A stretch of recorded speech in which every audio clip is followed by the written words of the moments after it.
Sir என்ன பண்றீங்க? எங்க சார் போறோம்?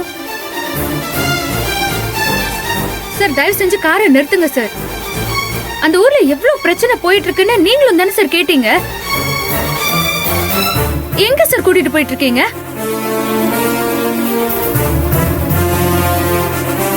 சார் தயவு செஞ்சு புரிஞ்சுக்கோங்க. அங்க என் மொத்த குடும்பமும் ஆபத்துல இருக்கு. எல்லாரும் உயிரை கையில புடிச்சு உட்கார்ந்துட்டு இருக்காங்க. நான் ஊருக்கு போகணும் சார். நீ போய் என்ன பண்ண போற? சொல்லு, நீ போய் என்ன பண்ண போற? சார் அங்க என் குடும்பம் இருக்கு சார். அந்த சுதாகரை உன்னால என்ன பண்ண முடியும்? உங்க வீட்ல இருக்கிற 4 பேரோட உன்னையும் சேர்த்து 5ஆவதா டார்ச்சர் பண்ணுவான், அவ்வளவுதான். சார் அதுக்காக அவங்களுக்கு என்ன ஆனாலும் பரவாயில்லன்னு நான் இங்கே இருக்க முடியுமா? என்ன சார் பேசுறீங்க நீங்க? சார் உங்களுக்கு கெஞ்சு கேட்டுக்கிறேன், உங்க விளையாட்டுக்கு இது நேரம் கிடையாது. வண்டியை நிறுத்துங்க, நான் ஊருக்கு போகணும். சரி, நான் வண்டியை நிறுத்தினா நீ எப்படி ஊருக்கு போவ? நான் எப்படியோ போய்க்கிறேன் சார். பஸ்ல போவேன், இல்ல ஏதாவது ஒரு லாரியை நிறுத்தி அதுல கூட நான் போய்க்கிறேன். சார் முதல்ல என்ன நீங்க இறக்கி விடுங்க சார். நந்தினி, இந்த வண்டி உங்க ஊருக்கு தான் போயிட்டு இருக்கு. பேசாம உட்காரு. இந்த வண்டியா? புரியலையே. ஆமா நந்தினி, நானும் உன் கூட ஊருக்கு தான் வந்துகிட்டு இருக்கேன்.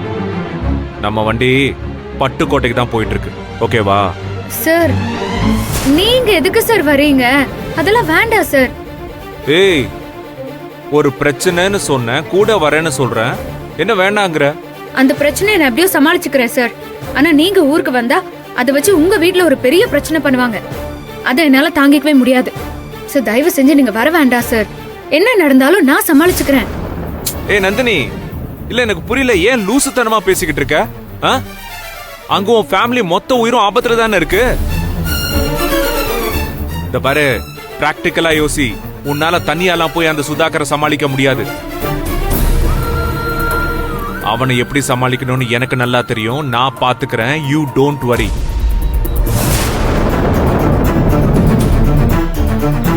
போன தடவை அவன் செஞ்ச தப்புக்கு தான் புடிச்சு ஜெயில் வரைக்கும் அனுப்பியிருக்கோம்.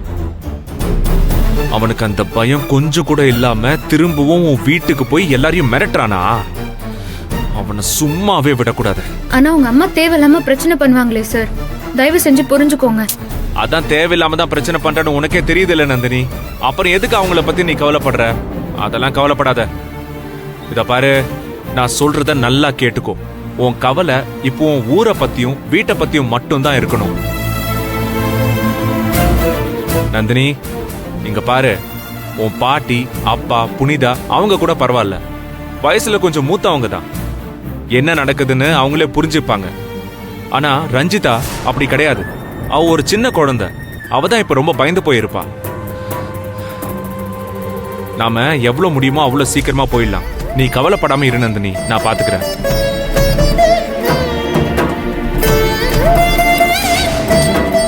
Nandini please be com. ஒன்னும் ஆகாது, நான் பாத்துக்கிறேன். டென்ஷன் ஆகாம இரு. இப்ப போயிடலாம்.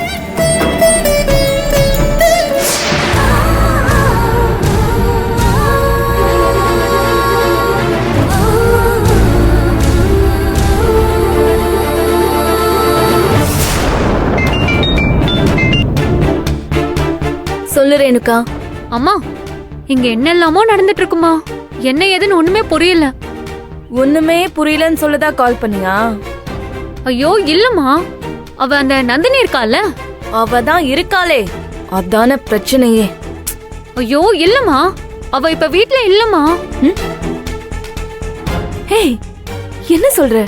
அவ போயிட்டாளா அந்த வீட்டை விட்டு? ஆமாமா, ஆனா இப்பதான் போனா. ஆனா அவளா போல. ஏய், அவளா போமாட்டான்னு தான் தெரியுமே. சூர்யா ஐயா தான் அவ கைய பிடிச்சு கார்ல ஏத்தி கூட்டிட்டு போயிட்டாரு. சூர்யாவா? ஏய், என்னதான் நடந்துச்சுன்னு ஒழுங்கா சொல்லி தொலைடி. திடீர்னு சூர்யா சார் அவ கைய பிடிச்சு இழுத்துட்டு போனாரு.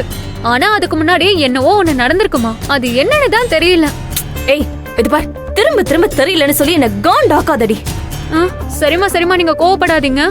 அத சீக்கிரமாவே கண்டுபிடிச்சு போன் பண்றேன் உங்களுக்கு.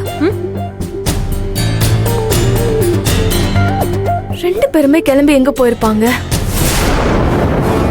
திரும்பவும் எங்கேயாவது ரெசார்ட்க்கு கிளம்பி போயிருப்பாங்களோ?